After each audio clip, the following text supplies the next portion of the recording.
Ergari ikintu nshaka kukubwira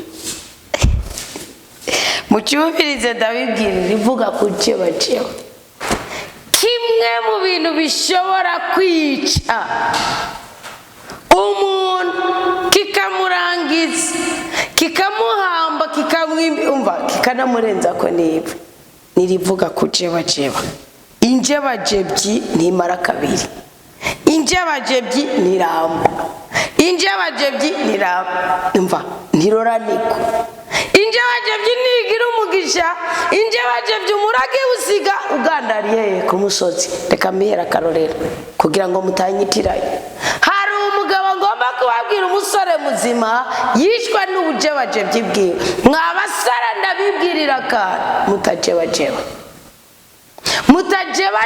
mutajebajeba kuko kujebajeba birica umva ingene bibiri yivuga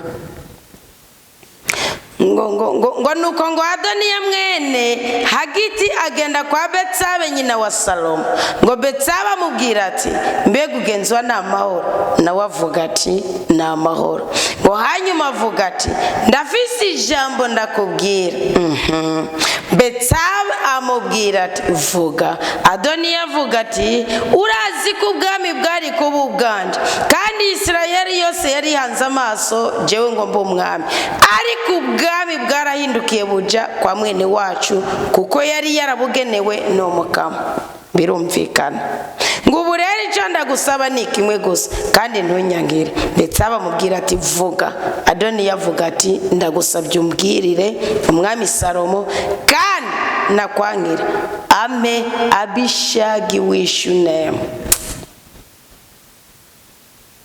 Abishagi w'Ishunemu vuga ngo ubujebajebyi Abishagi w'Ishunemu abo umugore wanje ndetse abavuga ngo ni byiza uwo muhungu Adoniya yari afite uburenganzira yari afite ubushobozi bw'ugukwa agatunga umugore wiwe mugabo nguwo irarira murungitse ku mukobwa ari umugore wa se Abishagi w'Ishunemu wasanasanye se wafashije se gususuruka akarangiza amahoro Adoniya ashoboye kurongora umukobwa w'isugi wo muri Isirayeli muga kubera kujebajeba kubera kutisobanukirwa ariyobagije wenyene nta n'umwaka wari bwahace ateye kudeta Salomo yibagiye ko ari mu mbabazi reka mbabwire ikintu kimwe ahantu higeze kiguma ingovu irajyana niko bavuga ariko kandi ahantu hari ingovu byora ko akomereka naho kurindwa arubahutse ajya guhangara Salomo yavuze ngo ikinde bapfinze ati ndarahiye Imana yo mu ijuru ibimanira Adoniya arapfa kubera iki kubera ijambo avuze Adoniya arapfa wa musara urapfuye nimba utazi ingano uzashinga urugo rwawe urapfuye nimba ugomba kwinjira mu ngo abandi bubatse urapfuye nimba ugomba kwinjira mu butunzi abandi barondeye urapfuye nimba ugomba gusongora inzara no guhinga imishatsi utabaza ko baresha rukiriso ndakwibira ibanga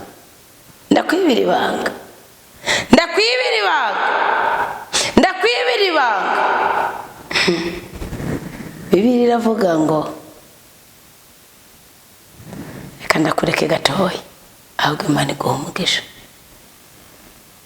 hari ibintu bitandatu Uwiteka yanga ibyo bintu bitandatu Mukama yanga nubikora ntuzererwa mu buzima bwawe ntibikunda reka mbigusomere simbigusigurira ntibikunda mwabana b'abahungu ntibikunda mwabana b'abakobwa nimureke nimwirotondera ubuzima kuko ubuzima nujebajeba urakunyererana Adoniya arapfa takindi kimwisha ari ukujebajeba abakobwa bari muri Isirayeli zari igipfu yari umuhungu mwiza Dawudi ngo nta muhungu mubi yabyaye yari umuhungu w'igikundiro yari umuhungu w'umwami n'atarabaye umwami yarafase agaciro muga ngo ntiyirirwa arakwa ibyo bakwereye se birakwiye reka ndababwira ikintu kimwe nimugomba kwicara mu bitabagoye muratikiye murapfuye muragowe muragizene reka ndababwire ngo ibintu Mukama yanga Bibiliya iravuga mu mugani ya Salomo 6:16 ngo ngibi ibintu bitandatu mukama yanga ngo nako nindwi bisese mu mutima w'Imana. Icyambere amaso arabira hejuru.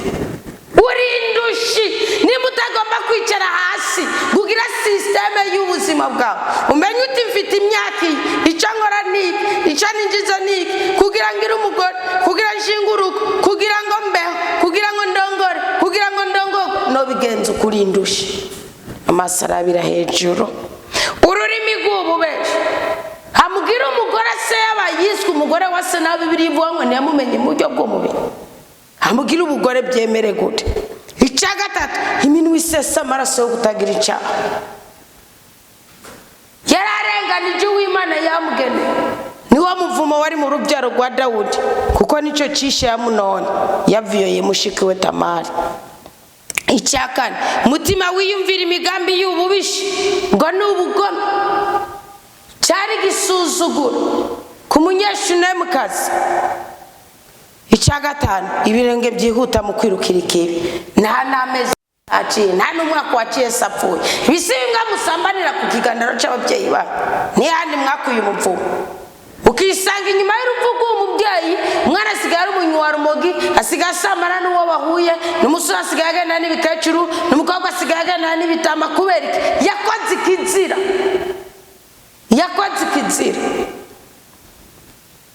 Icya gatandatu icyabona cy'ububeshi kivuga ibinyoma ndamugira umugore. Ikindwi uwutera amahane mu bavukanye nta soni. Abishayi yari mukasi ntabwo yari umugore we ntabwo yari umusheri. Nimwe gutandukanya a i u o e. Ayifise uruda runini o n'umurongo wese wugaye. Iyikoreye agakono ku mutwe imeze nka izibiri hariho n'iyindi mumenye gutandukanya ukuri n'ikinyoma iteka n'icyubahiro maze amahoro urukundo ibyishimo bihoberane n'umushaho wanyu. Erega ndababwiye